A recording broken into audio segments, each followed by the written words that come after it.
Anteriormente, em Entre a Lei e o Desejo, Beatriz, Jonas e Vicente se esconderam em Brasília com o tablet de provas, mas o arquiteto contra-atacou. Arthur foi preso e acusado da morte de Clarice.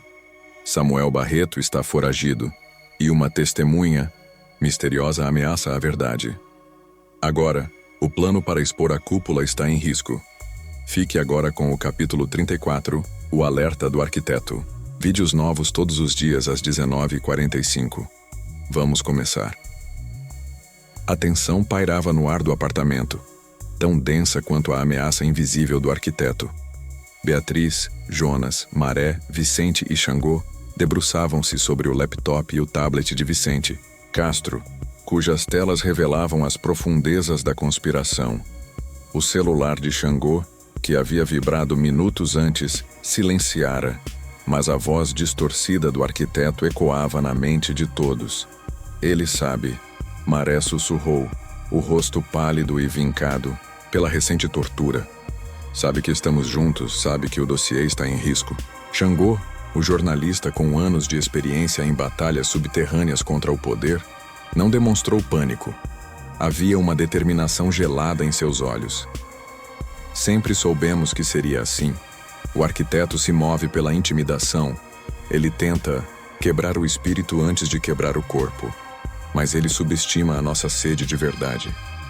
Eles não subestimaram Clarice. Beatriz retrucou, a voz carregada de dor e lembranças amargas. Nem Arthur, nem o Dr. Almeida. Um silêncio pesado caiu sobre o pequeno grupo. As perdas eram reais, e o custo da verdade, alto. Precisamos de um plano, Jonas declarou, a voz firme, quebrando a melancolia.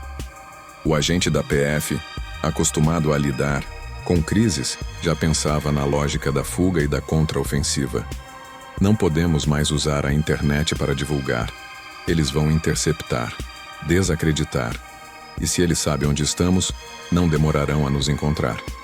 Xangô assentiu. Ele falou em fontes destruídas, reputação enterrada. Isso significa que ele tem controle sobre grandes veículos de comunicação, capazes de veicular uma campanha de difamação em massa.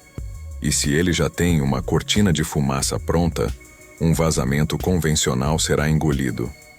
Beatriz pegou o tablet de Vicente Castro, o peso do dispositivo em suas mãos lembrando-a da responsabilidade colossal.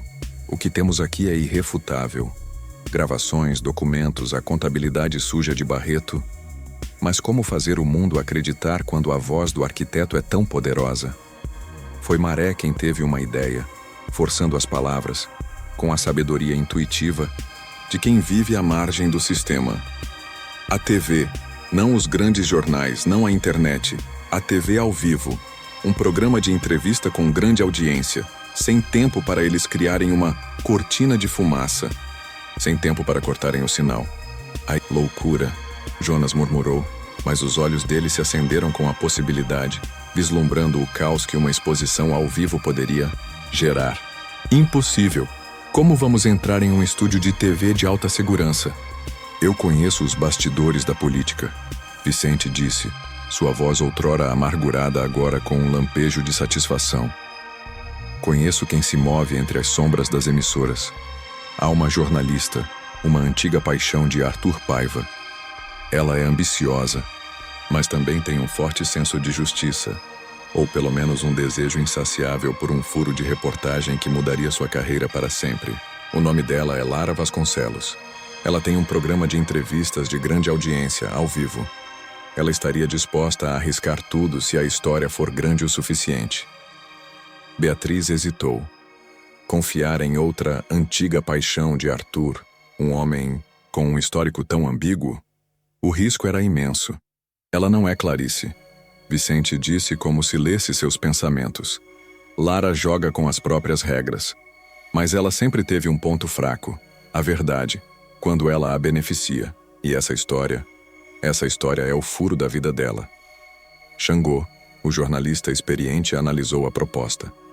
É um risco enorme, mas pode ser a nossa única chance. A exposição em massa, ao vivo, sem edição.